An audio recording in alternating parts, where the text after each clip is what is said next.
तो आखिरकार लड़ भिड़कर मार्को रूबियो से मिलने के लिए रूसी विदेश मंत्री तैयार हो गए हैं।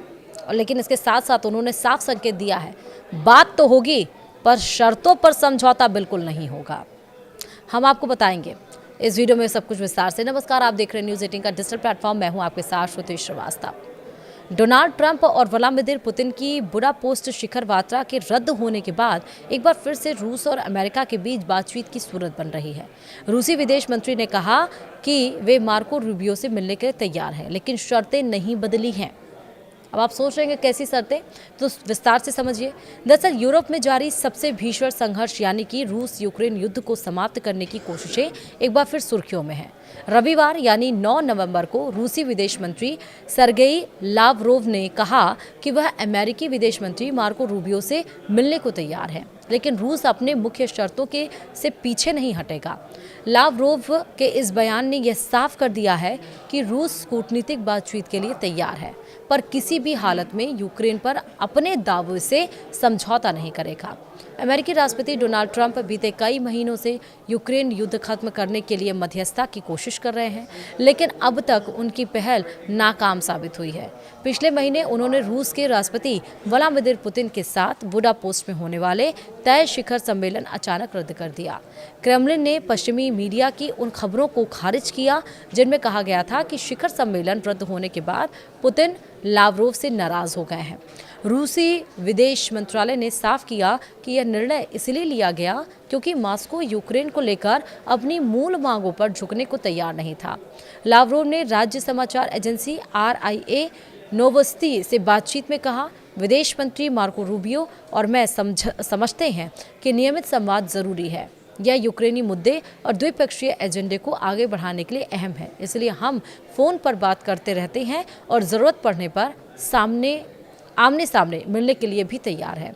लावरोव 2004 से पुतिन के विदेश मंत्री हैं और रूस की विदेश नीति के सबसे अनुभवी चेहरों में गिने जाते हैं। उनका यह बयान ऐसे समय में आया है जब युद्ध को शुरू हुए करीब 4 साल हो चुके हैं और रूसी सेना अब भी यूक्रेन के दक्षिण और पूर्वी हिस्सों में धीरे धीरे आगे बढ़ रही है। अब आपको ये भी बताएंगे कि आखिरकार रूस की शर्तें क्या हैं जिस पे वो कॉम्प्रोमाइज़ नहीं करना चाहता है। रूस इस समय यूक्रेन के लगभग 19% हिस्से पर नियंत्रण रखता है। मॉस्को का दावा है कि ये इलाके अब कानूनी रूप से रूस का हिस्सा हैं। हालांकि यूक्रेन और पश्चिमी यूरोपीय देश इससे मानने से साफ इनकार करते हैं। लावरोव ने बताया कि 15 अगस्त 2025 को अलास्का के एंकोरोज सैन्य अड्डे पर पुतिन और ट्रंप के बीच हुई मुलाकात में जो समझ बनी थी वह पुतिन की जून 2024 की शर्तों और ट्रंप के दूत स्टीव विटकॉफ के सुझावों पर आधारित थी। ये मांगे इस तरह से थी जैसे कीव यानी कि यूक्रेन नाटो में शामिल होने की योजना औपचारिक रूप से त्याग दे। यूक्रेनी सेना चारों विवादित प्रांतों जैसे कि दोनेत्स्क, लुहांस्क, खेरसॉन और जापोरियझिया से पूरी तरह वापस लौट जाए। रूस पहले ही क्राइमिया यानी 2014 में कब्जाया गया वो क्षेत्र क्राइमिया, तो रूस पहले ही क्राइमिया पर पूरी तरह नियंत्रण रखता है और इसके अलावा लगभग 80% दोनेत्स्क, लगभग पूरा लुहांस्क और 75% खेरसॉन और जापोरिझिया उसके कब्जे में भी है। यानी जो हमने आपको नाम बताए वो उतने परसेंटेज रूस के पास है। कुछ हिस्से खार्किव, सुमी, माइकोलाइव और साथ ही और भी जो क्षेत्र है उसमें भी रूस के नियंत्रण में वो क्षेत्र आते हैं। तो अब हम आपको बताएंगे कि आखिरकार बात क्यों नहीं बन पा रही है। यूक्रेनी राष्ट्रपति वोलोदिमीर ज़ेलेंस्की ने स्पष्ट कर दिया है कि रूस के कब्जे वाले इलाकों को यह कानूनी रूप से रूस का हिस्सा कभी नहीं मानेंगे। उन्होंने यह स्वीकार किया है कि कुछ क्षेत्र अस्थायी रूप से रूसी नियंत्रण में माने जा सकते हैं, लेकिन कोई भी औपचारिक मान्यता नहीं दी जाएगी। उनका कहना है कि उनके पास यूक्रेन की ज़मीन किसी को देने का अधिकार नहीं है। अगर ऐसा हुआ तो इससे न सिर्फ यूक्रेन बल्कि यूरोप के अन्य देशों की सुरक्षा भी खतरे में पड़ जाएगी। लेकिन एक तरफ रूस है कि वो अपनी शर्तों पर अड़ा हुआ है। लावरोव ने कहा है कि अब रूस अमेरिका से यह पुष्टि चाहता है कि एंकोरेज समझौता अभी भी प्रभावी है। उन्होंने ये भी कहा कि संयुक्त राज्य अमेरिका में कोई भी रूस की क्षेत्रीय अखंडता या क्रीमिया, डोनबास और नोवरोसिया के निवासियों के फैसले पर सवाल नहीं उठाता। इन लोगों ने अपनी ऐतिहासिक मातृभूमि से फिर से मिलने का फैसला लिया है। नोवरोसिया शब्द रूसी यूक्रेन के दक्षिण पूर्वी हिस्से के लिए इस्तेमाल करते हैं, जो 18वीं और 19वीं शताब्दी में रूसी साम्राज्य का हिस्सा था।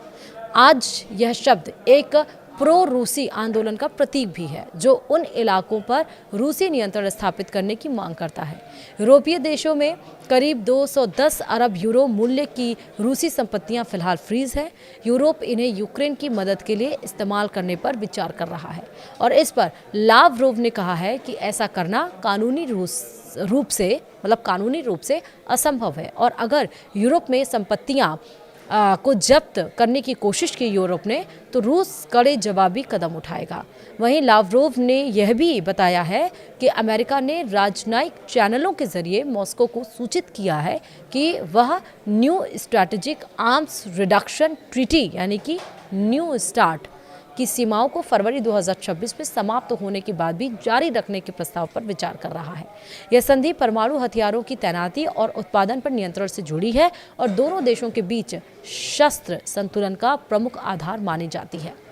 लावरोव के बयान से यह स्पष्ट होता है कि रूस वार्ता का रास्ता खुला रखना चाहता है, लेकिन यूक्रेन पर अपनी भौगोलिक स्थिति और सुरक्षा से जुड़ी रेखाओं को पार करने के लिए तैयार नहीं है।